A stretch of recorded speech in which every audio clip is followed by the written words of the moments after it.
안녕하세요. 장원필 변호사입니다. 오늘은 이제 본격적으로 그 부동산 물권 변동에 관한 내용부터 들어가도록 하겠습니다. 이제 그 전제가 이제 법률 행위엔 부동산 물권 변동인지 법률 규정에 의한 부동산 물권 변동인지 하는 데서 출발을 하는 겁니다. 그래서 이 문제를 이제 규정하고 있는 우리 민법이 186조, 187조에서 이런 원칙을 정하고 있으니까 이제 그런 부분에 대한 검토를 이제 좀 하고서 넘어가는 겁니다. 근데 오늘의 이제 제일 중요한 건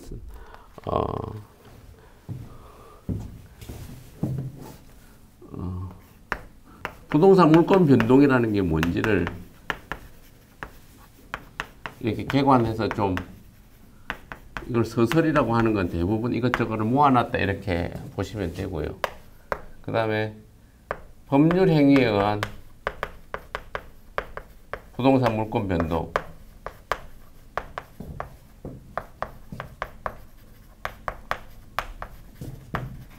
그 다음에 법률 규정에 의한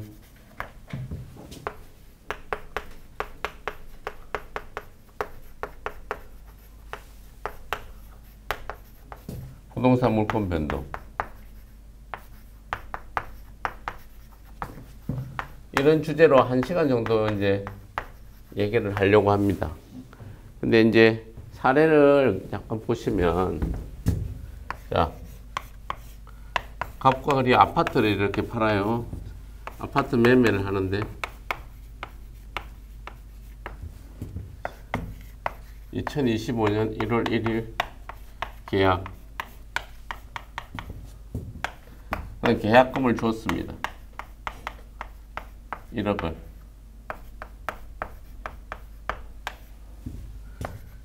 중도금 날짜를 하나 넣어가지고 2월 1일 날 중도금도 줬어요.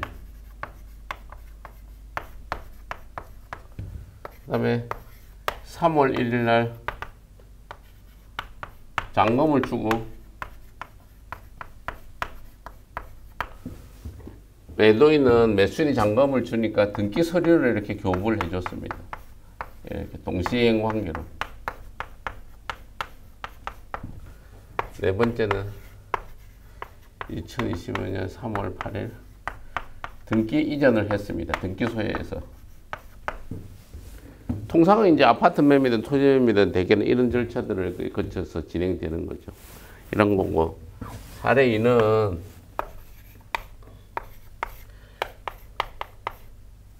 갑이 부동산 소유자인데 사망을 했을 때,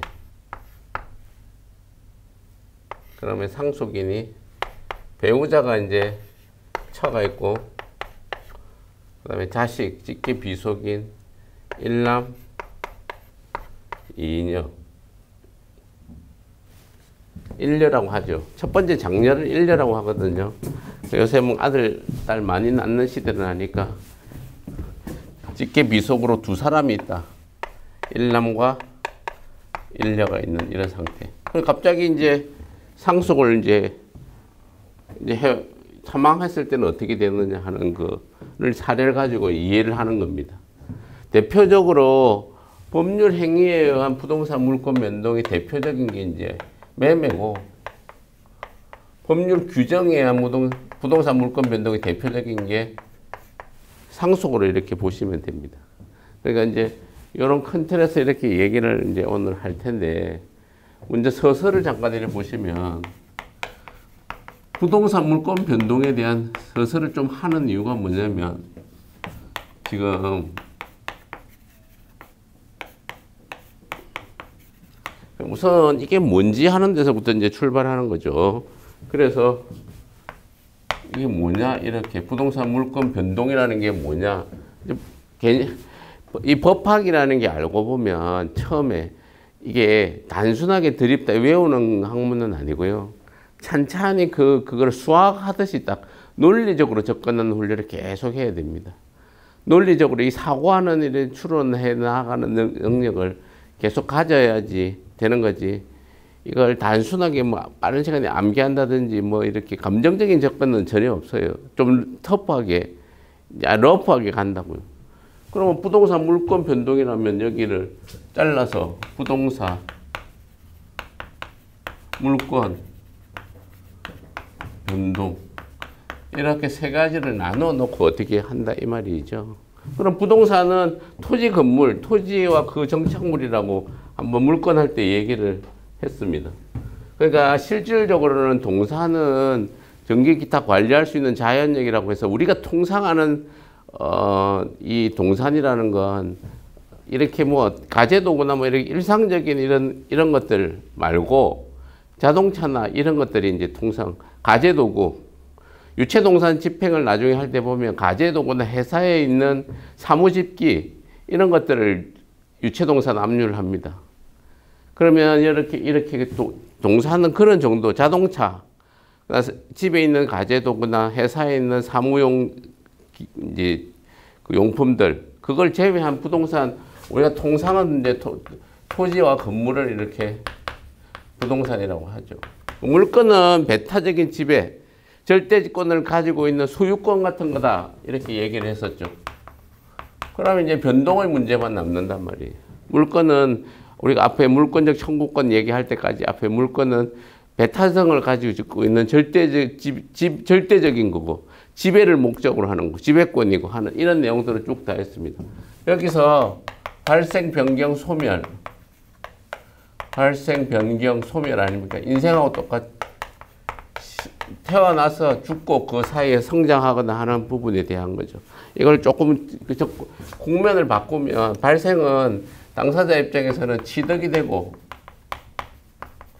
변경은 변경인데 내 권리자 입장에서는 잃어버리는 거죠. 객관적으로 객체를 놓고 보면 물건의 객체가 이렇게 부동산 물건 객체가 발생, 변경, 소멸하는 거고 물건에 대한 권리가 당사자 입장에서 보면 내가 얻거나 나 입장에서 잃는다 이런 개념입니다. 그래서 뭐 이걸 뭐 원시취득, 승계취득 이런 내용을 조금 하는데 조금은 알아둘 필요는 있습니다.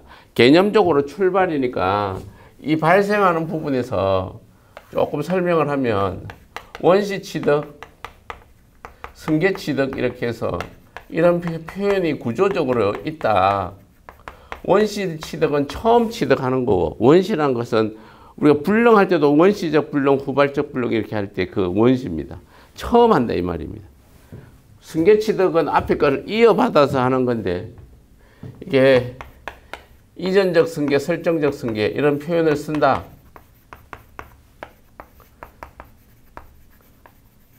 이전은 매매 가치 있는 권리가 넘어가는 거고 설정은 소유권을 기초로 해서 어떤 것에 대해서 제한을 가하는 것, 제한 물권 같은 거라는 거죠. 용익 물권이나 제한 물권. 소유권의 사용 권능이 소유권의 사용 수익 처분 권한 중에서 일부를 제한해서 넘기는 이런 것들을 이렇게 부른다 뭐. 그러니까 물건이나 부동산 물권 변동은 형식은 원시취득이나 승계취득 형태로 물건이 바뀌어 나간다 어쨌든.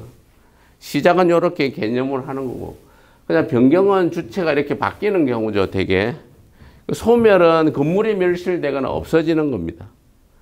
그 정도의 개념으로만 우선 이해를 하고 대부분은 매매를 통해서 거래가 일어날 때 저걸 어떻게 규율을 하느냐 하는 관점에서 이해를 하는 틀로 가는 거죠. 그런 거고 두 번째는 물권 변동이 일어나기 위해서는 공시라는 걸 해야 됩니다.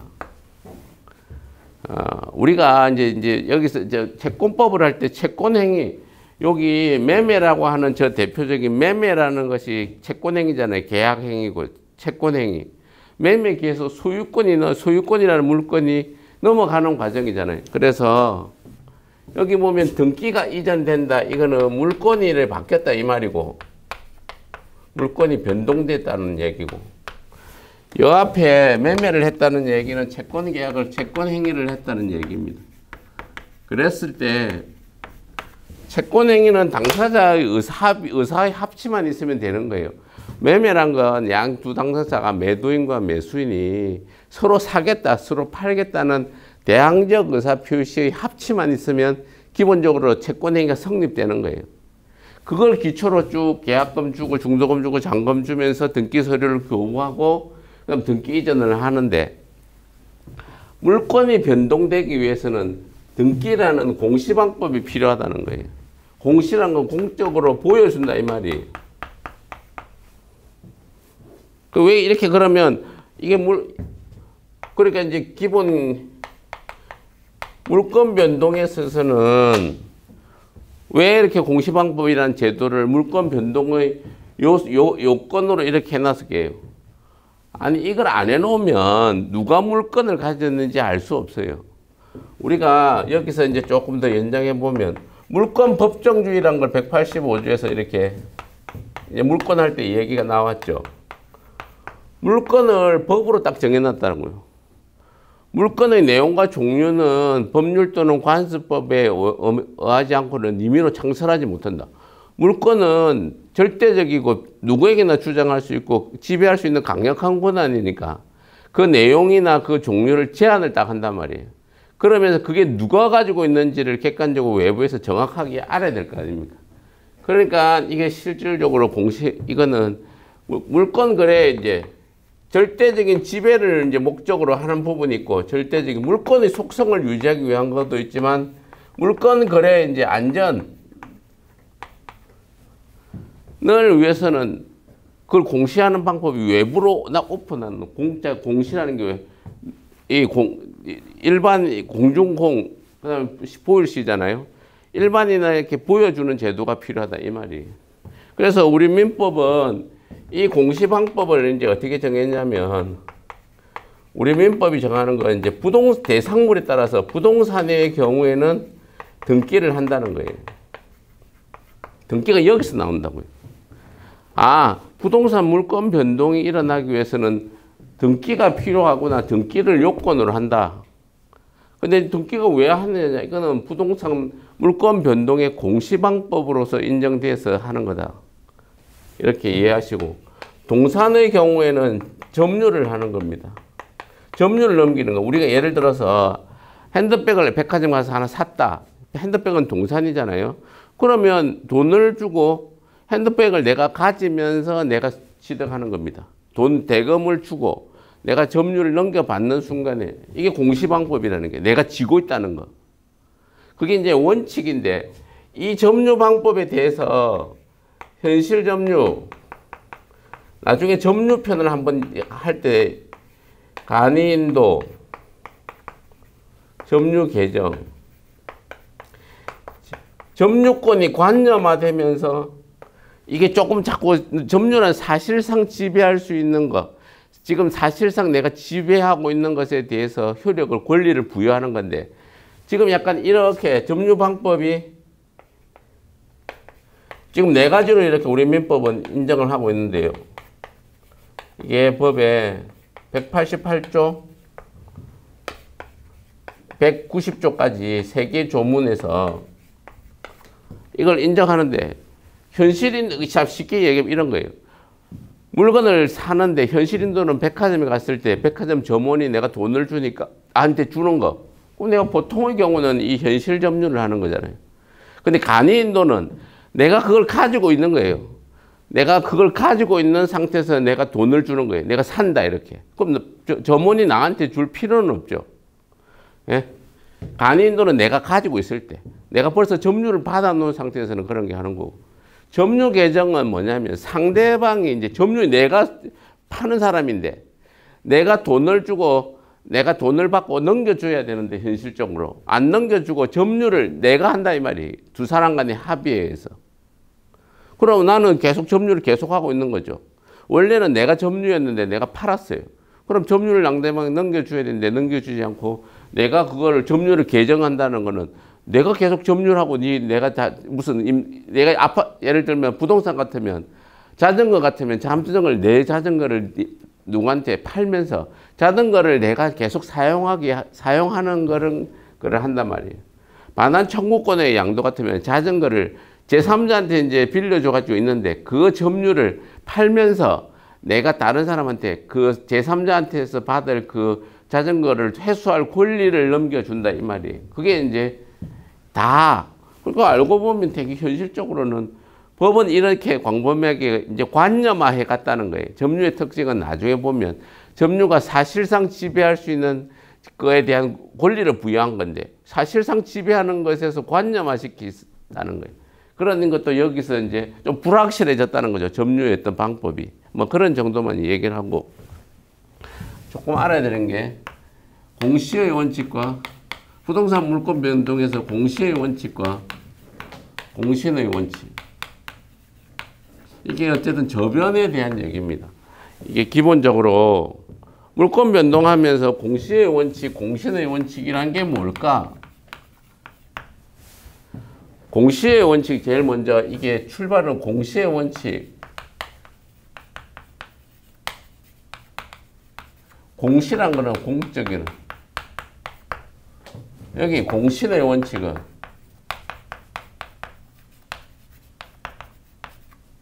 공적으로. 이게 믿을 신자죠. 보일 신자고. 그러니까 좀 쉽게 얘기하면 부동산 물권 변동에 아니면 부동산 물권이 변동하는데 부동산 물권 변동은 대표적인 거고 물권이 변동하는데 이게 기본적인 거는 부동산 물권 변동에는 이게 공시가 필요하다. 공시 방법이 필요하다. 부동산 물권 변동에는 물권 변동이 되기 위해서는 공시 방법이 필요하다. 이게 이제 공시의 원칙이에요. 등기를 예를 들어 부동산 물권 변동 같으면 부동산 물권 변동이 되기 위해서는 물권 행위 플러스 등기 이렇게 됐을 때 부동산 물권이 바뀐다는 거예요. 그 등기가 필요하다. 보여주는 공시방법이 여기서 보면 물권 변동으로서 공시방법이 이런 게 있는데 이러한 것을 갖추어야 부동산 물권이 변동된다. 이게 공시의 원칙이에요. 그런데 이 공시의 원칙에 대해서 입법례가 있어요. 자, 저 1번 사례 1번에서 대항요건주의, 성립요건주의라는 게 있어요. 다 개념적으로 한 번씩 정리하면서 넘어갈 필요는 있습니다. 갑과 을이 이렇게 계약을 했는데 지금 우리는 성립요건주의를 우리나라는 이걸 해요. 우리 민법은 성립요건주의를 하는데 부동산 갑과 을 예를 들어서 병이 있다고 봐요. 이렇게 갑과 을 병 아니면 갑과 을만 놓고 해도 상관없고요. 자, 갑을 병 저렇게 있는데 대항요건주의는 이런 거예요. 옛날 민법, 일본 민법이 지금도 하고 있는 겁니다. 이게 두 개로 나눠서 당사자 사이에서는 물권적 합의만 있으면 되고 그러면 당사자에서는 갑과 을 사이에서는 그 물권 행위만 있으면 물권 채권 행위에 기초해서 내가 소유권을 넘겨주겠다는 합의 그게 물권적 합의인데 물권적 합의라고 하는 물권 변동, 물권적 합의라고 하는 물권 행위만 있으면 당사자 사이에서는 소유권이 넘어가고 그 제3자에 대항하기 위해서는 등기를 해야 된다 이런 거예요. 자, 갑을이 지금 매매 계약을 했는데 예를 들어서 지금 갑을 사이에서는 물권적 합의로서 이렇게 내가 언제 매매 계약에서 저렇게 주고 하고 이제 내가 소유권을 갖는다 이렇게 해가지고 물권적 합의를 하는 순간에 물권적 합의가 여기서 뭐냐면 또 여기서 좀 얘기를 해놓으면 자 매매 행위를 해가지고 계약이라고 하는 매매 계약을 해서 계약을 체결했잖아요. 계약을 체결하는 행위는 채권 행위를 한 거잖아요. 채권 행위를 하고 나서 계약금과 중도금을 일부 지급하는 건 채무의 이행을 일부 한 거예요. 대금 지급이라고 하는 매수인이 가지고 있는 채무를 일부 이행했단 말이에요. 그리고 나서 잔금을 지급하면 잔금을 지급하면서 대금 지급이라는 의무가 완결이 되는 상황이에요.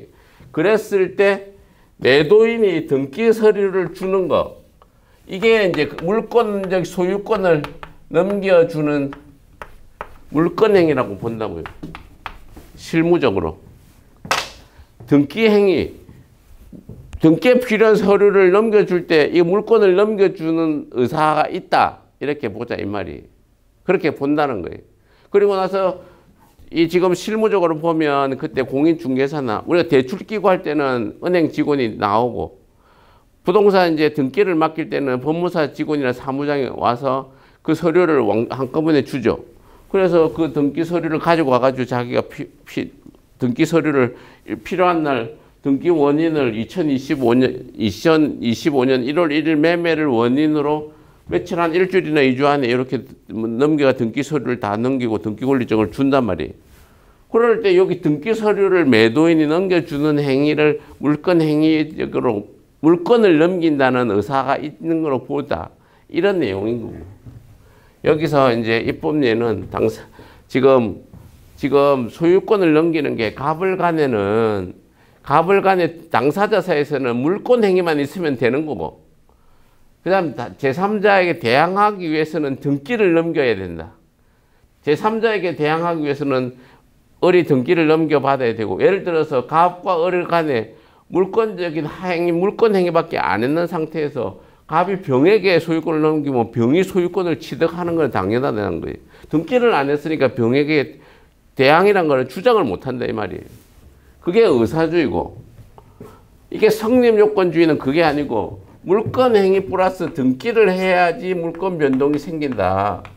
등기를 내가 취득해야지 된다는 얘기예요. 당사자 간에도 제3자에 대항하는 거 이런 거 떠나서 당사자 간에 물권 변동이 언제 일어나느냐. 물권 행위에다가 등기가 됐을 때 물권 변동이 일어난다. 이건 거고. 이거는 당사자 간에는 물권 행위만 있었고 등기가 필요 없다. 제3자에게 대항하기 위해서 등기가 필요하다. 그러면 성립요건주의에서는 물권 행위하고 등기를 하고 나면 저 병의에 대해서 당연히 주장할 수 있게 되는 거죠. 이 성립요건주의에서는. 그러니까 이제 뭐 이거에 대해서 장단이 있겠죠. 그래서 이제 대항요건주의를 일본에서 취하는 이유는 우리도 옛날에 구민법 일제시대 때 그때 할 때는 의사주의였어요. 이 대항요건주의. 그러니까 어쨌든 지금은 성립요건주의로 이렇게 입법례가적인 다툼이 있다. 이렇게 이해를 뭐 좀 하고 우리는 물권 변동이 일어나기 위해서는 물권 행위와 등기를 해야 된다. 그런 정도만 이해를 하십시오. 어느 쪽이 더 맞냐 더 틀리냐 이런 얘기는 각자의 장단이 있는 거니 그래서 각자가 취하는 거죠.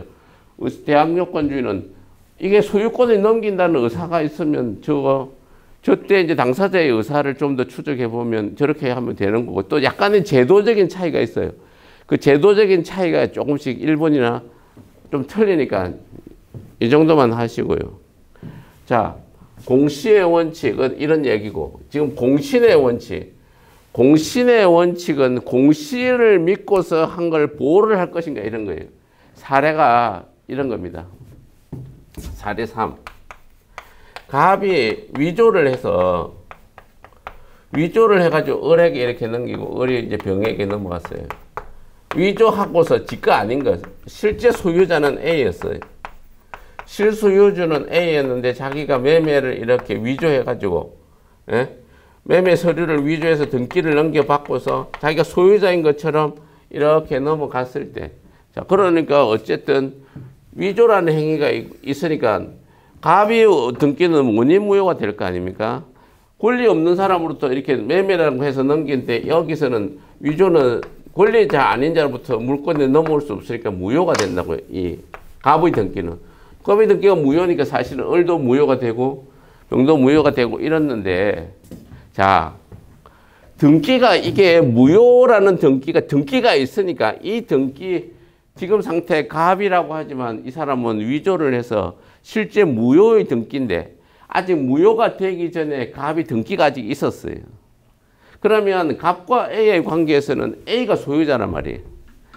어쨌든 소유권에 기해서 이 갑 등기를 말소하라는 소송을 해서 그 말소를 시키기 전에 갑이 을에게 받았을 때 이 사람이 선의무과실로 이게 잘 몰랐을 거잖아요. 이랬을 때 선의무과실로 잘 몰라는 이 선의일 때 보호를 해주는 자 안 해주자 이런 거에 대한 얘기예요. 공신의 원칙이란 것은 결국엔 공시가 된 것을 믿은 것, 공시를 신뢰한 것을 보호할까 말까. 보호해주자 이러면 공신의 원칙이 적용되는 거고, 보호 안 해준다 그러면 공신의 원칙이 적용이 안 되는 거죠. 근데 우리는 지금 우리 민법은 부동산에 대해서는 인정을 안 해요. 부동산에는 거래 안전보다는 실질적인 권리관계가 더 중요하다고 보는 거예요. 실질적인 권리관계가 중요하냐? 이게 거래 안전이 중요하냐? 동산에 대해서는 뭐 실질적으로 여기는 인정을 하는데 선의 취득, 권리 없는 자로부터 취득한 사람이 선의 무과실인 경우 취득을 했다. 도둑 예를 들면 이게 부동산이 아니고 절도범이 나무 걸 가지고 있는데 내가 샀다. 그러면 예를 들어서 그 사람이 아니면 이게 나무 누구로부터 빌린 거를 자기 것처럼 팔았을 때 내가 취득할 수 있느냐? 취득한다는 게. 다만 빌린 사람으로부터 권리를 내가 취득하는 걸 선의 취득이라고 하는데, 그러니까 이게 권리 없는 사람으로부터 권리를 취득할 수 있느냐?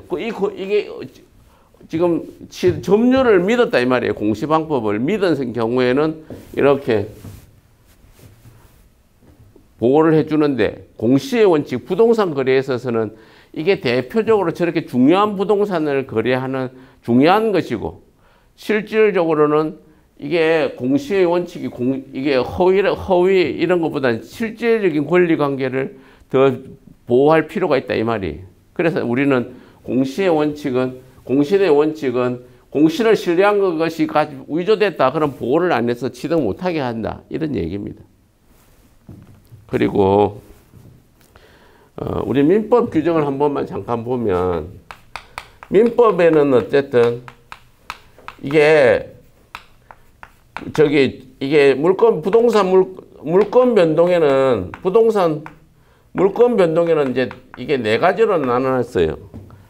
종류 객체를 따라서 부동산 물권 변동, 동산 물권 변동 이렇게 나뉘었는데, 이게 다시 법률 행위에 의한 부동산 물권 변동, 법률 행위 아닌 법률 규정에 의한 부동산 물권 변동 이렇게 하고, 동산도 똑같이 법률 행위에 의한 동산 물권 변동, 법률 규정에 의한 동산 물권 변동을 이렇게 네 개로 이렇게 나눠놨다.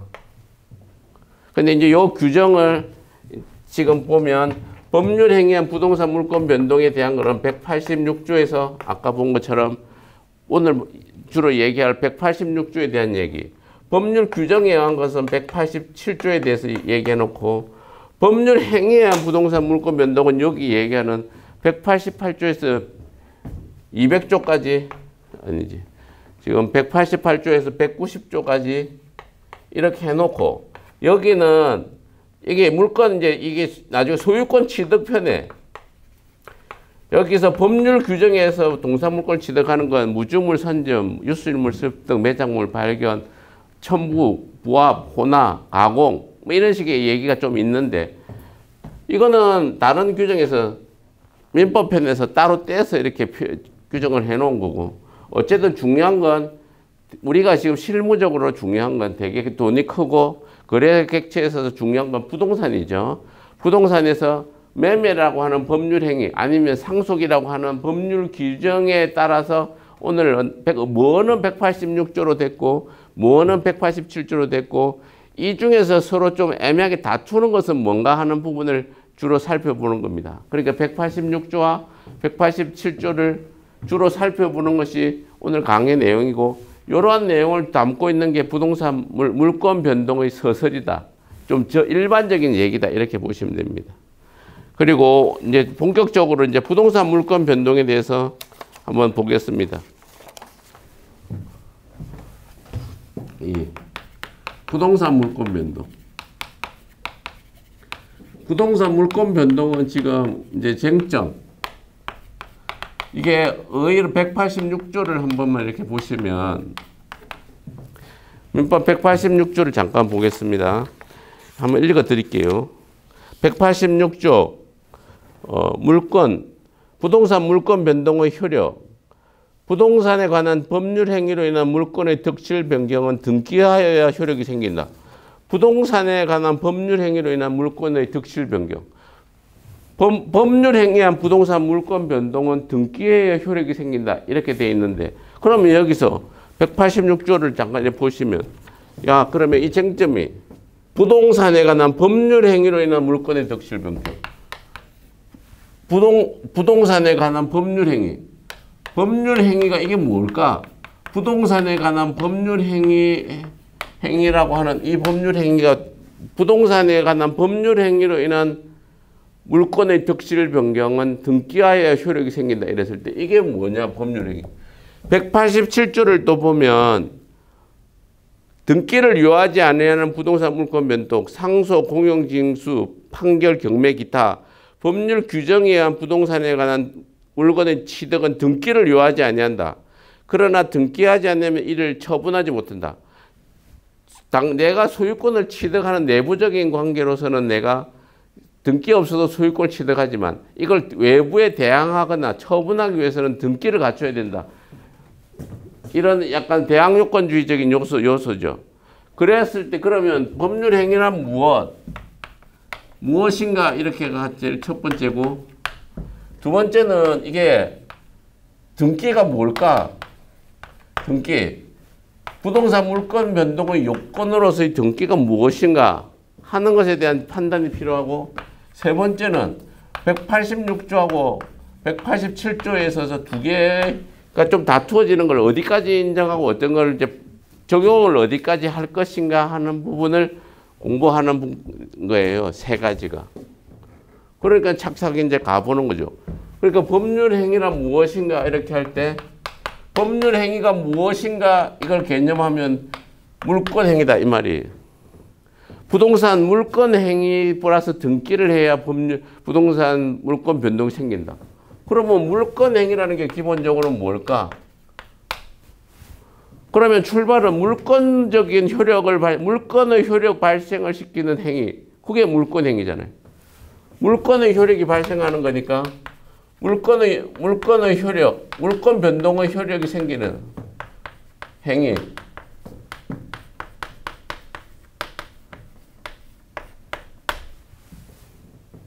그러니까 물권 변동이 생기는 이렇게 하는 걸 이제 물권 행위라고 하고, 이게서 이제 중요한 거, 그러면 이제 기본적으로 이제 채권 행위하고 이거 물권 행위를 어떻게 구별하느냐 이런 얘기가 나올 거 아니에요. 채권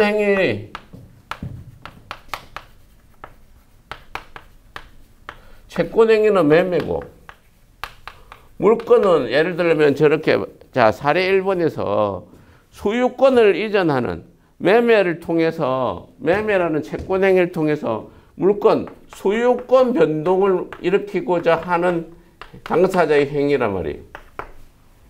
그러면 이제 어쨌든 기본적으로는 이게 어쨌든 이게 그러니까 쟁점이 이렇는데 얘기를 조금 더 이제 나눠놓으면, 야, 그럼 채권 행위하고 물권 행위가 있는데 이걸 물권 행위와 채권 행위, 물권 행위의 독자성을 인정할 것인가 말 것인가 하는 쟁점하고, 물권 행위가 채권 행위와 관계가 효력이 연관관계가 있느냐 없느냐 하고 하는 유인성 무인성 이렇게 논의가 조금 확장된다는 거예요. 자, 물권 행위라는 것은 물권 변동의 효력이 발생시키는 어떤 행위를 얘기하는데, 우리 저 사례에서는 등기 서류를 줄 때, 예를 들어서 등기 서류를 주는 행위를 할 때 나는 물권 변동을 시키고 있다 이렇게 이해를 하는 거고, 그랬을 때 이게 독자적이냐, 개념적으로 보면 이게 태양이 지금 물권 행위에 보면 태양을 물권 행위 종류를 크게 보면 세 가지인데, 현실매매는 바로 사고 줘버리는 거. 그 다음에 통상 이제 시간적인 간격이 있는 거. 우리가 지금 통상매매는 시간적인 간격이 이렇게 좀 있잖아요. 그 다음에 물권을 포기하는 거. 이거는 그냥 단독 행위니까. 실무적으로는 어쨌든 우리가 현실매매는 바로 사서 바로 줘버리고 끝나버린다. 이거 짓고 백 사가지고 내가 매매라는 것도 매매 계약을 하는데 이거 내가 산다 이러면서 돈 줘버리고 내가 받아버린다는 거예요. 그러면 물권행위 이게 채권행위가 한꺼번에 일어나는 거예요. 냉정하게 보면. 그러면 어쨌든 채권행위, 매매계약, 물권행위, 내가 물건을 취득한다고 하면서 돈을 주는 행위, 이게 이제 어쨌든 물권행위냐 이래 하기가 조금 약간 애매하잖아요. 그러니까 물권행위가 이런 물건을 포기하는 행위나 이런 건 채권행위와 관계의 독자성을 논하기가 좀 되게 어려운데, 이 독자성이라는 게 뭐냐면 채권행위와 채권행위에 비해서 물권행위가 독자적인 지위를 가지느냐 마느냐 하는 얘기. 그랬을 때 대표적으로 이런 거예요. 지금 사례 4번. 사례 4번. 갑이 이게 약간 의사무능력이었어요. 계약을 할 때. 좀 이렇게 한마디로 말하면 좀 정신 상태가 이제 온전하지 못했어요. 그러면 이렇게 이게 아파트를 매매할 때 의사무능력 상태에서 계약을 했어요. 계약 시. 계약 시에는 갑은 의사무능력이 있었는데 지금 이게 한 몇 달 있다가 이게 정신 상태가 이게 치료가 된 거예요. 그래가지고 등기 서류를 줄 때 등기 서류 교부 시에는 정상이 되는 거예요. 치료를 거쳐서. 그러면 이제 예를 들어서 두 개를 개념적으로 나눈다는 거예요, 이걸. 그래서 개념적으로 나누는 견해는, 아니, 계약 시에는 이게 계약, 매매 계약하는 채권 행위 시에는 무효인데, 채권 행위가 무효인데, 등기 서류를 줄 때는 정상이 됐으니까, 물권 행위 시에는 정상이 됐다. 그러면 이 채권 행위 무효가, 여기 채권행위가 지금 의사무능력인 상태에 있는 법률 효과를 무효라고 하잖아요. 채권행위, 매매 계약할 때는 무효였는데 물권행위 할 때는 정상이 되면 이게 채권행위와 물권행위가 이게 영향을 주느냐 안 주느냐 하는 논의를 얘기를 하는 그 앞선이, 그럼 독자적인 채권행위에 비해서 물권행위가 독자성이 있냐 없냐 이렇게 한 논의라는 거예요.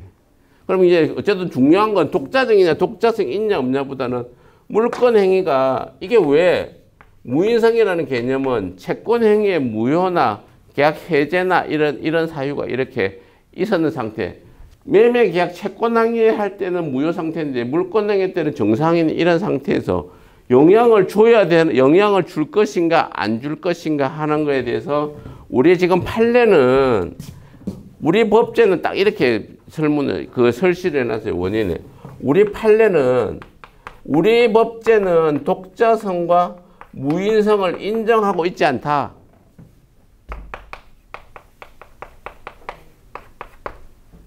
독자성도 인정하지 않고 무인성도 인정하지 않아서 이렇게 딱 표현만 해놨어요.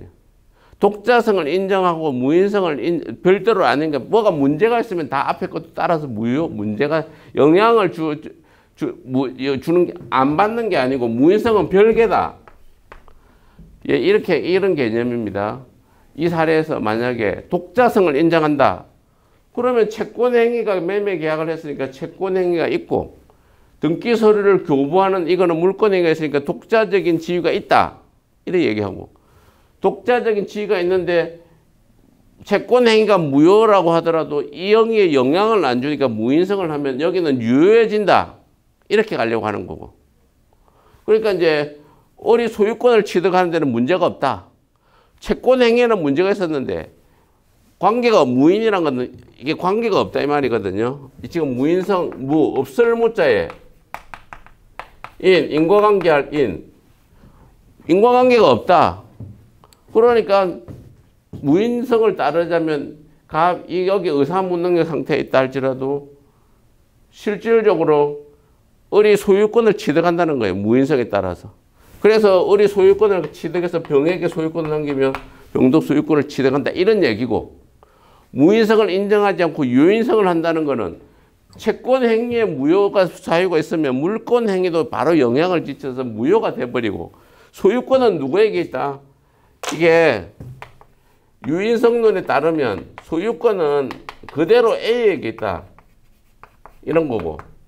무인성을 취하는 견해는 아니 소유권이 이제 지금 두 개가 인과관계가 없으니까 소유권이 을로 넘어온다. 소유권 갑. 근데 우리 대법원 판례가 확고하게 물권행위의 독자성과 무인성을 인정할 실익이 별로 없다. 에?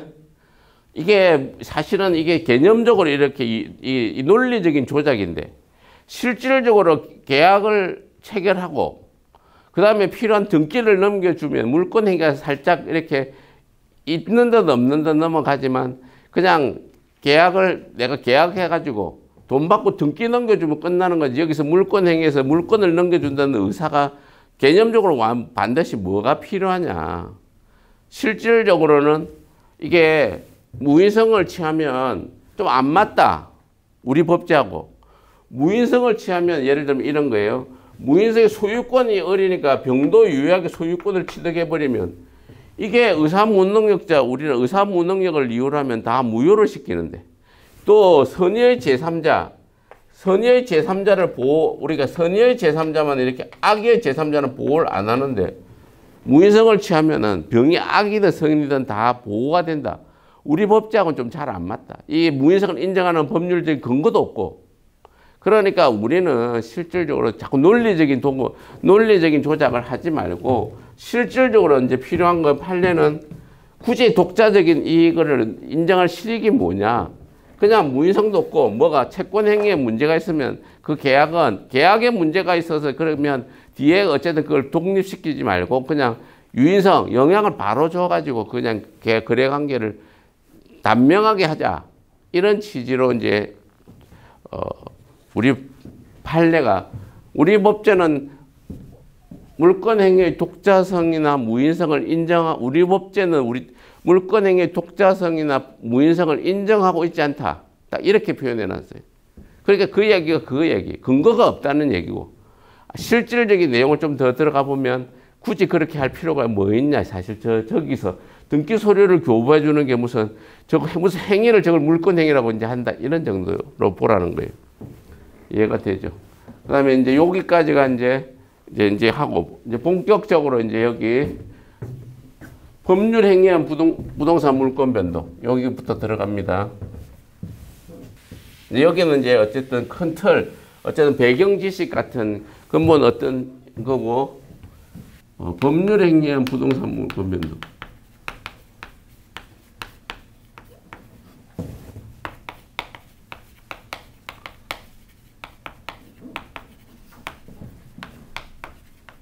그러니까 어쨌든 잘라보면 이게 기본적으로 뭐예요? 법률행위. 법률행위에 의한 부동산 물권 변동. 이렇게 하면 186조 이렇게 얘기해놨죠. 지금 186조의 적용 범위 세 번째 얘기하는데 물권행위 얘기하면서 물권행위란 뭐냐? 지금 우리가 여기 부동산 물권 변동에 대해서 얘기를 하는데 법률행위, 부동산 물권 변동을 일으키는 법률행위가 뭐냐? 그게 물권행위다 이렇게. 예? 부동산 물권 변동을 일으키는 물권적인 합의, 물권적인 효력을 생기게 하는 거.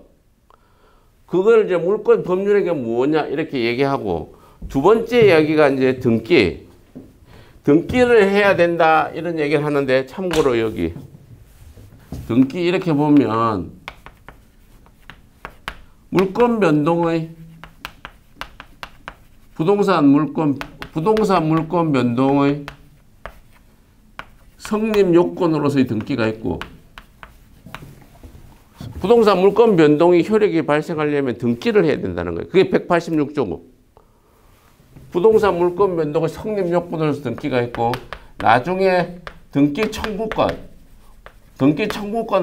어떻게 해석할 거냐, 채권적인 청구권이냐, 어떤 경우는 어떻게 하느냐 하는 문제가 있고 등기의 효력을 어떻게 부여할 것인가 하는 부분이 있는데 지금 오늘 세 가지 중에 지금 여기까지만 가려고 한다는 거예요.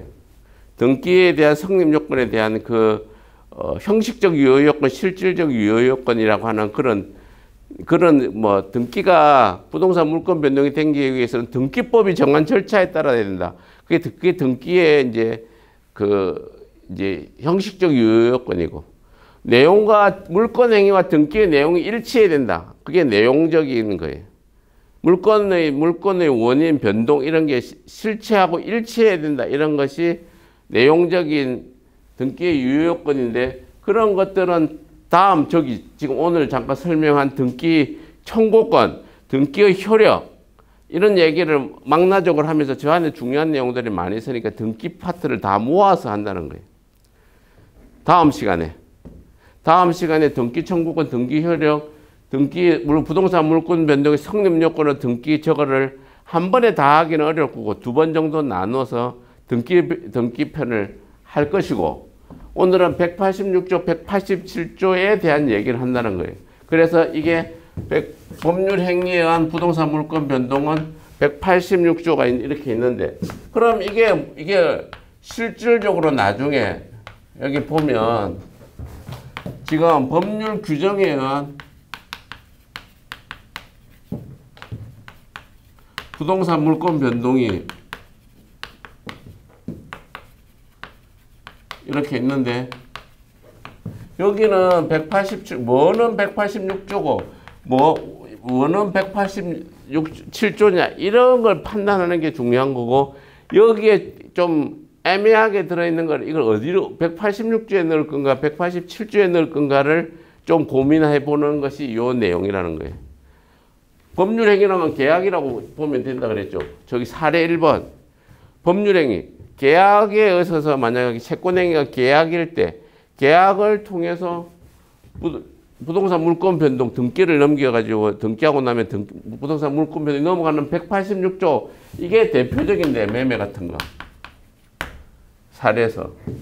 여기는 아까도 얘기했죠. 사례 2번에서 부동산 돌아가시면 바로 사망이 바로 일어나면서 갑 소유, 갑이 사례 2번에서 만약에 갑이 사망을 하면 사망한 즉시 상속의 효력이 생긴다고요. 그게 상속의 대상은 부동산도 있고 채권도 있고 채무도 있고 권리도 있고 빚도 있다면 이 말이 모든 게 한꺼번에 넘어간다 이런 얘기고, 그 시점이 언제나 부동산 이런 경우에 등기를 했는데 이런 데가 아니고 그냥 사망한 즉시 바로 생긴다 이런 얘기. 그러면 지금 문제되는 행위 첫 번째, 여기서 적용 범위에서 첫 번째 물권 행위 또는 채권 행위가 실효되는 것. 적용 범위와 관련해서 물권 행위 또는 채권 행위가 실효되는 이 약간 유인성 무인성에 대한 논의가 여기에 해당한다는 거예요. 우리가 이 전제는 이게 결국에는 채권 행위에도 문제가 있고 하자가 있고 물권 행위에 하자가 있으면 다 하자가 있는 거잖아요. 원래 지금 하려고 하는 건 채권 행위에는 무효 취소가 있고 무효 해제 이런 것들이 있고, 여기는 물권 행위는 그냥 아무런 문제 없이 유효할 때 무효 취소 사유가 앞에 있을 때 뒤 해제할 때 이러한 경우를 전제로 하고 있는 거라는 거예요. 앞에 채권 행위나 물권 행위에 아무런 문제가 없다. 채권 행위나 물권 행위에 아무런 문제가 없으면 아무 문제가 없는 거고, 두 개 다 문제가 있으면 물권 행위 무인성, 유인성 이런 거 적용될 필요도 없고, 그게 아니라 채권 행위는 앞에 사유가 있을 때 뒤에 물권 행위가 유효한 경우. 그래서 사례를 여기 보면 채권 행위가 이제 취소 사유가 있을 때, 여기서 아까 사례 4번에서 의사무능력이라고 하는 채권 행위가 있었는데 갑이 요 시점에 미성년자였다. 미성년자였으면 취소할 수 있는 행위잖아요. 법에. 미성년자의 법률 행위인데 이게 정상이 된 게 아니고 이게 성년이 됐다. 미성년자의 상태에 계약을 하면 취소할 수 있는데 자기는 아니면 법정 대리인이. 성년이 됐을 때 이걸 만약에 등기소리를 거부했다. 이러면 이게 미성년자 이런 경우에 이 사례는 이 물권 행위가 뭐가 되냐면 앞에 취소할 수 있는 행위를 갖다 법적으로 추인하는 행위가 돼버려서 유효가 돼버려요. 이게 법정 추인이 돼버린다고요. 미성년자가 뭔가 행위를 성년자가 그걸 정상이라고 생각하고서 행위를 해버리면 앞에 취소 사유를 날려버린다 이 말이에요. 법정 추인이 이렇게 한다는 거는. 그러니까 실질적으로 우리가 무인성, 유인성 이렇게 나누고 이렇게 뭐 하는 거는 무효나 체제나 이런 거 정도만 되는 거지 취소도 안 되고 법정 추인이 되니까. 그렇다 이런 내용이고, 기본적으로는 어쨌든 채권행위가 무효 해제되는 사유가 있을 때 물권행위가 유효한 경우에 적용되는 거다. 이게 1번 얘기고, 두 번째는 재단법인의 이제 출연재산의 귀속 시기. 우리 이게 민법을 재단법인을 설립을 하려면 재단법인 정관도 만들고 이 기본 재산을 출연을 해야 되잖아요. 그러면 재단법인의 출연 귀속 시기를 48조에 이렇게 한번 보면, 민법 48조를 잠깐 보면 48조 재단 출연 재산의 귀속 시기. 생전 처분으로 재단법인을 설립하는 때는 출연 재산은 법인이 성립된 때로부터 법인의 재산이 된다. 생전 처분. 자, 여기서 생전 처분으로 이렇게 할 때는 법인 성립 시.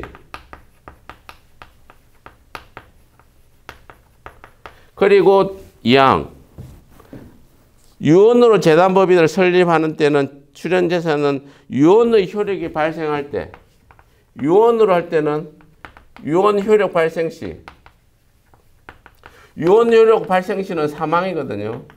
돌아가시는 날. 사망하는 시점에 유언의 효력이 발생하고 법인이 성립됐는데, 그러면 자 48조는 법인이 성립했는데 부동산 출연 재산을 기속해서 이제 내가 출연했는데 등기를 안 넘기는데 법인 재산이 법인이 성립해가지고 설립 등기를 한 날 내가 소유권이 넘어가 버린다 이 말이에요. 그럼 이게 맞냐 이거죠. 이게 뭐예요? 48조하고 186조가 이제 충돌하는 거 아니냐. 지금 법률 규정에 한 거는 딱 법이 딱 정해 놓은 건데, 대표적으로 이런 거. 이 경우에 들어갈 수 있냐 없느냐. 안 들어가는 거 아니냐. 그러니까 법인 성립 시에 이렇게 된다고 하거나 사망 시에 된다는 거는 186조의 원칙하고 안 맞는 거 아니냐라고 이렇게 했을 때 우리의 대부분의 학설은 이게 특별히 법인을 보호하기 위해서 이런 걸 만들었다. 이렇게 얘기하는데, 지금 우리 판례는 이게 당사자 사이에서는 이렇게 가고 제3자에 대해서는 등기해야 되고, 우리가 아까 대항요건주의 할 때 이렇게 얘기가 나왔죠. 당사자 두 사람 사이에서는 요 타이밍에 둘이가 소유권이 넘어갔는데 제3자에게 대항하기 위해서는 등기를 하지 않으면 대항 못한다. 상대적 귀속이라고 이렇게 하는데, 어쨌든 이게 실무적으로 실무가의 생각, 판사나 이런 분들의 생각은 뭐냐면 구체적인 타당성을 어떻게든 기해 보려는 거예요. 이게 논리적인 기결보다도 논리 정합성하고 구체적 타당성이 충돌할 때 구체적인 타당, 이게 어떻게 문제를 풀어야 잘 푸는가 하는 관점에서 접근한다고요. 그러니까 이게 상대적으로 기속으로 이렇게 하는 게 뭐 어쨌든 이게 고민해가지고 나온 답이에요. 취지는 이해가 되죠. 이게 생전 처분을 설립할 때 당사자 사이에서는 해서 넘어가니까 그 소유권은 넘어가는데, 다만 제3자에 대항하기 위해서는 등기를 넘겨받을 때 제3자가 재단법인이 대항할 수 있다. 뭐 이런 얘기입니다. 이런 얘기하고, 자 이게 취득시효 이렇게 있는데, 이게 245조에 보면 20년간 점유한 때는, 평온공연하게 점유한 때는 245조를 잠깐 읽어보겠습니다. 점유로 인한 부동산 소유권의 취득기간 20년간 소유의 의사로 평온공연하게 부동산을 점유한 자는 등기함으로써 소유권을 취득한다. 내가 20년간 평온공연하게 소유의 의사로 이렇게 점유를 하면, 예를 들어서 내가 집을 지었는데 집을 한 100평짜리 집을 지었는데 한 서너 평 정도가 이웃 토지를 내 토지인 줄 알고 그냥 막 내 담장 안에 넣어서 살았어요. 상대방도 아무 말도 안 하는데 20년쯤 지나서 내가 보니까 이게 내 청량을 뭐 다른 공사한다고 보니까 이게 내 땅으로 땅이 넘어와 있네. 그러니까 20년간 소유자로 평온공연하게 아무 말을 안 하고 했으면 내가 소유권을 취득하니까 등기를 넘겨다오 이렇게 취득시효를 점유 취득시효를 원인으로 소유권을 그 원래 땅 주인한테 달라고 하는 청구를 하는데 그렇게 해서 소유권을 취득하면 이게 알고 보면 이게 법률 행위로 인한 건 아니잖아요. 법률 행위로 인한 건 아닌데 이게 등기의 효력이 취득한다. 그러니까 그렇게 안 하면 이것도 보면 구체적인 법이 타당성 예외잖아요. 법률 행위는 아닌데 등기를 해야 소유권을 취득한다. 여기서 보면 여기서의 범위도 마찬가지로 취득시효 이렇게 하면 법률의 규정에 의한 이게 다른 법률 행위 아닌 법률의 규정이라는 거는 법률 행위 아닌 모든 거거든요. 이거는 법률 행위 아닌 모든 거 아닌 거. 예를 들어서 건물을 신축한다 이러면 이 경우는 법률 행위는 아니잖아요. 건물을 신축하는 거는 법률 행위가 아니에요. 건물을 신축하는데 이거는 언제 건물을 등기 안 해도 건물을 신축하면 소유권을 취득한다 이 말이에요. 건물 신축 완성이 되면. 그런 얘기고 어쨌든 취득시효도 20년간 점유함으로써 소유권을 취득하는데 여기는 법률 행위가 아닌데도 정책적으로 등기를 해야 효력이 발생하는 걸로 했다. 고민은 이해가 되겠죠. 이걸 어떻게 등기해야지 너무 취득하느냐. 등기 안 하고 취득하느냐. 이러면 등기 안 하고 취득해버리면 또 권리관계가 복잡하게 될 거 아니에요. 그러니까 어쨌든 이 관계, 거래 안정과 진실한 당사자의 권리 보호를 두 개를 어떻게 절충하느냐의 문제고 뭐 하나 소멸시효. 우리가 소멸시효를 지금 소멸시효 효과에 대해서 지금 여기 보면 162조 잠깐 보겠습니다. 162조 보면 162조 자 채권은 10년간 행사하지 않으면 소멸시효가 완성한다. 채권 이제 우리가 볼 건 이 항입니다. 채권 및 소유권 이외의 재산권 소유권은 소멸시효가 적용 대상이 아니니까 소유권과 채권과 소유권 이외의 재산권 이게 물권이 들어간단 말이에요. 그러면 20년간 행사하지 않으면 소멸시효가 완성하는데 여기 182조의 2항에 20년간 행사하지 않으면 소멸시효가 완성되는데 이게 20년간 행사하지 않았을 때 그 등기가 물권을 행사하지 않을 때 소멸하는데 그 물건이 20년 지나면 바로 없어지느냐 권리가 아니면 상대방 입장에서 그 등기를 말소시켜 가지고 자기가 등기를 가져갈 때 취득하느냐의 문제에 대해서 절대적 효과설, 상대적 효과설 이렇게 상대적 효력설, 절대적 효력설 이렇게 나누는데 이거는 바로 20년 지나면 바로 등기 없이도 넘어간다 효력이. 상대적 효력설은 등기 청구를 이제 20년간 행사하지 않으니까 소멸시효 완성을 이유로 등기를 말소할 걸 청구할 수 있는 채권의 지위를 가진다는 거고 이거는 물건이 바로 등기 없이도 넘어가 버린다고 하는 거니까 어쨌든 법률 규정에 의한 부동산 물권 변동처럼 보인다는 거죠. 이 행위가 소멸시효 행위가 법률 행위이긴 한데 이렇게 이해가 돼요? 그런 거고 마지막으로 여기 하나 더 보면 이게 판례가 이제 전원합의체가 귀속재산의 귀속 시기를 언제나 귀속재산 처리법이라는 데가 있는데 귀속재산 처리법은 우리가 예를 들면 뭐 그 법에 보면 귀속재산이 옛날에 불할 때 5년간 하면 2년간 하면 5할 그 맨 복적 부동산에 2년이면 5할 5년이면 7할인가 그렇게 귀속재산에 대한 22조가 이렇게 있어요. 귀속재산관리법. 그랬을 때 이쪽 소유권 취득 시기가 어떻게 되느냐. 등기 없이도 귀속재산 처리가 소유권이 넘어가느냐 안 하느냐. 여기 보면 이게 처분이 행정처분이고 이 22조의 규정을 보면 2년 이내 5할을 갚으면 그 목적물의 5할을 갚으면 나머지 잔금이 돼서 근저당권을 설정할 수 있다. 뭐 이렇게 이 조문의 취지를 놓고 보면 이걸 귀속 시기를 등기를 해서 소유권 넘어가지 않고 바로 넘어가는 것처럼 보이게 만들었다. 이게 우리 전원합의체 판례예요. 이렇게. 여기 재단법인의 귀속 시기도 전원합의체 이렇게 결론을 낸 거. 똘똘히 생각할 필요가 있는 거죠. 요 정도 하고 그다음에 법률 규정에 의한 부동산 물권 변동에 대해서 취지는 아까 말한 대로 이게 법률 규정에 이렇게 이제 187조가 딱 정해놨는데 187조를 다시 한번 읽어보면 자 187조 등기를 요하지 아니하는 부동산 물권 취득 상속 공용징수 판결 경매 기타 법률 규정에 의한 부동산에 관한 물권의 취득은 등기를 요하지 아니한다. 그러나 등기를 하지 않으면 이를 처분하지 못한다. 자 여기서 범위 이렇게 있는데 상속 공용징수, 판결, 경매, 기타 법률 규정, 기타 법률 규정은 등기를 하지 않아도 물권을 취득한다 이렇게 되어 있죠. 그럼 여기서 등기를 하지 않아도 물권의 취득만 하겠어요. 취득, 변경, 상실 이런 의미로 해석을 하고 물권이 변동된다. 등기를 요하지 않아도. 그렇지만 자 그럼 왜 이렇게 법률의 규정에 있어서 물권 변동은 등기를 하지 않고도 취득할 수 있게 했을까? 상속.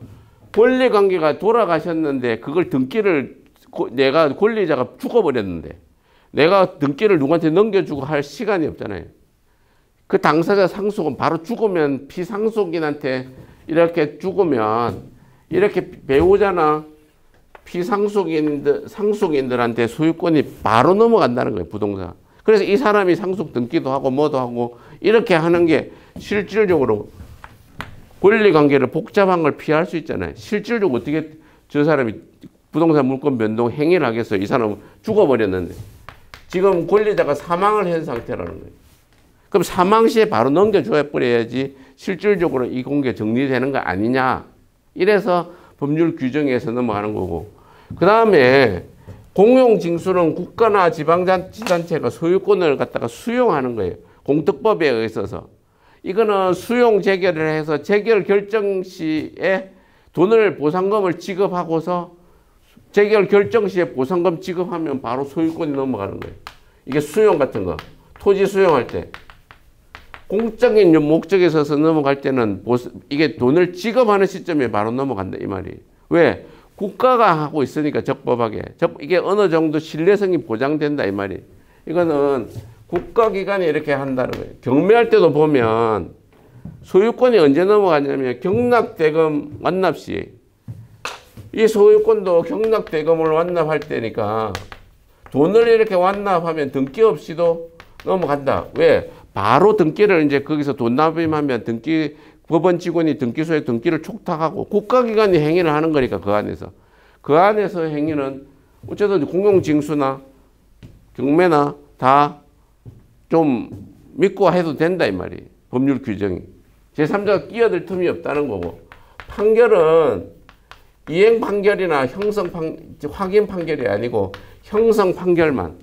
형성적 효력이 인정되는 판결만 할 수 있다.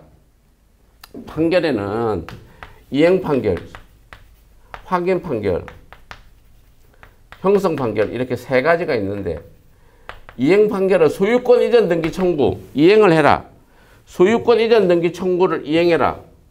그러면 이런 판결 안 되고 확인 판결, 소유권 확인의소 이렇게 다툼이 있을 때 뭐 중간 확인의소로 소유권 확인의소 이렇게 하는데 이것들은 안 되고 바로 형성적인 효력이 있는 거. 야, 쉽게 얘기하면 공유나 합유의 분할 판결, 공유물 분할 합유물 분할 판결로 딱 내렸으면 요거 가지고 바로 한 사람이 등기소 가서 바로 판결이 나버리는 그 시점에 소유권이 넘어가 버리고 쪼개는 순간에 그걸 등기하는 거는 후속 절차에 불과하다 이 말이. 공유물 분할하는 판결이 선고되는 그 순간에 소유권이 넘어간 걸 정리하자 이 말이. 이게 취소 판결도 있고 뭐 상속재산 분할 판결도 있고 뭐 어쨌든 형성 판결, 형성적 바로 이렇게 판결이 나면 확정되는 순간에 형성적 효력이 생겨요. 등기 판결은 이행 판결은 등기를 소유권 이전 등기 청구 소송을 해서 등기를 넘겨받을 때 소유권이 넘어오는 건데 형성 판결은 형성 판결이 확정되는 순간에 바로 형성적 효력이 영향을 미쳐서 소유권을 변동시켜 버린다는 거예요. 기타 이렇게 건물 신축 앞에 보면 건물을 신축하면 신축 시에 소유권이 발생한다는 거예요. 원시 취득. 아까 지금. 그다음 이제 예외가 여기서 예외가 아까 지금 취득시효죠 여기.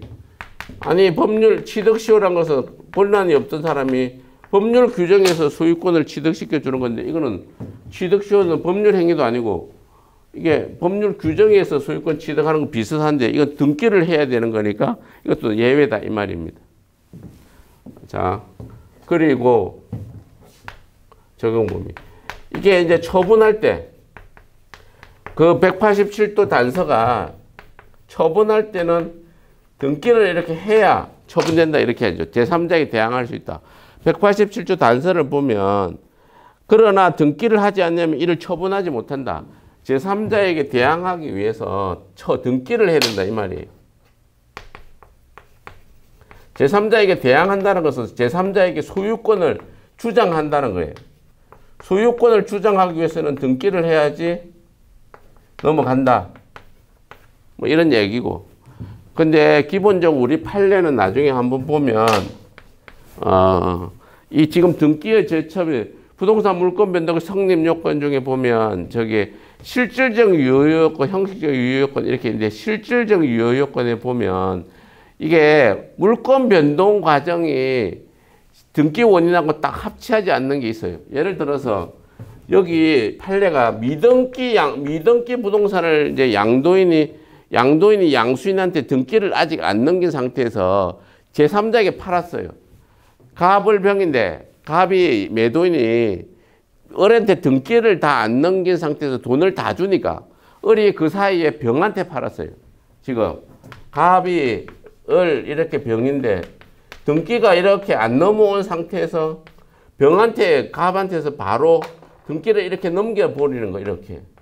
이게 유효하냐 안 유효하냐. 등기 원인은 뭐예요? 갑이 을로 왔다가 을에서 병으로 가야 되는데 갑에서 바로 갑을이 좋다니까 갑이 병한테 넘겨도 되냐. 등기 원인하고 안 맞는 이런 것도 되냐. 판례는 좀 광범위하게 유효로 인정한다는 거 유효. 나중에 보겠지만. 또 하나 상속. 상속인이 피상속인 명의로 이렇게 재산이 있었는데 이게 원래 상속 등기를 해가지고 이렇게 제3자한테 팔아야 되는데 이 생략을 해버리고 피상속인한테서 바로 이렇게 중간을 띄워버리고 있는 경우 그러면 이게 인정할 건가 말 건가 해서 판례는 좀 유효하게 실체관계에 부합하면 웬만하면 그걸 뒤집어서 이렇게 거래 안전 이런 거 해치니까 실체관계에 부합한다면 그냥 웬만하면 유효한 걸로 가자. 그러니까 어쨌든 실질적인 유효성을 되게 강조한다 이 말이에요. 예? 논리적으로는 안 맞잖아요. 논리적으로 안 맞는 그런 것보다 실질적으로는 유효한 거 아니냐. 뭐 오늘은 186조, 187조에 대한 얘기를 한번에 묶어서 두 개를 비교하면서 얘기했으니까 같이 186조, 187조 왜 이렇게 적용 범위가 서로 간에 어떻게 이제 인정되느냐 하는 부분에 대한 학습이 주로 된 겁니다.